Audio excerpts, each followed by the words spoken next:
to declutter and get rid of the stuff that you don't use around the house.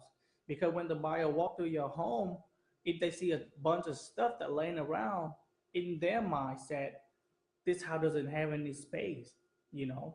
But when you get rid of those items and the house actually look clean, in the buyer mindset, oh, this house is spacious, So that's make a big difference in the sales, guys.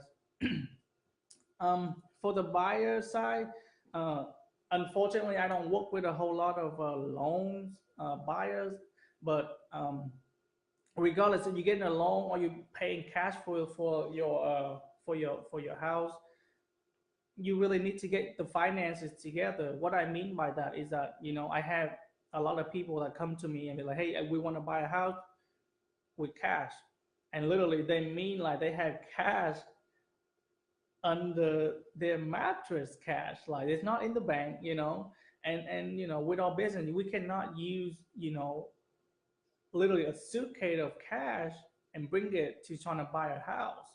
Now in Vietnam it's different. Like you can bring suitcase of cash, duffel bag of cash to buy real estate there. But in Houston, that's not possible. You have to deposit that money into the bank and possibly wait for a while in order for you to use that money to purchase real estate. So I recommend people to get that finance together, whatever that means. If you're getting a loan, great. We work with great network of loan officers that provide great service, in the Houston area. But still, like they still need your finances to be getting together, because you have to take time to organize it and deposit into your bank a certain way if it's not in your bank, and prove that this money come from a good source to in order for them to approve you for a loan.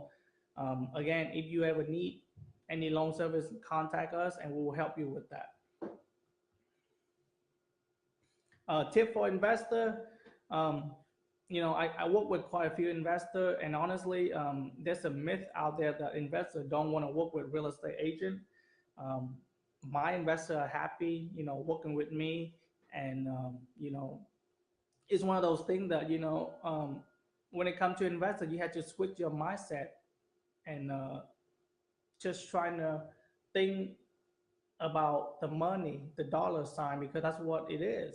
They're not going to live into the home, so they don't care like a certain characteristic of the house like a buyer or seller would. They just care about how much money that they can profit from it, and that's fine with me.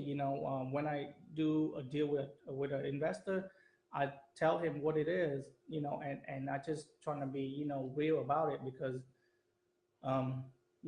most likely they probably have more knowledge than us. They just need us to assist them in the contract and things like that. So with investor, if you are an investor, I have this monthly pre-foreclosure list that I send out to my investor, and they take that and they go and they auction off the properties, and that's how they profit from it. And then they turn around and they remodel and try to get me to list it for them. So that's one way to invest in real estate. Now, there's a whole lot of other investors out there that have different perspective than that.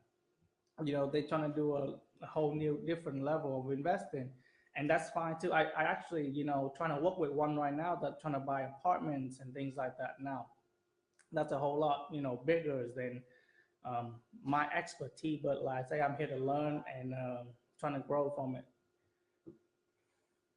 And my last tip is for the real estate agent.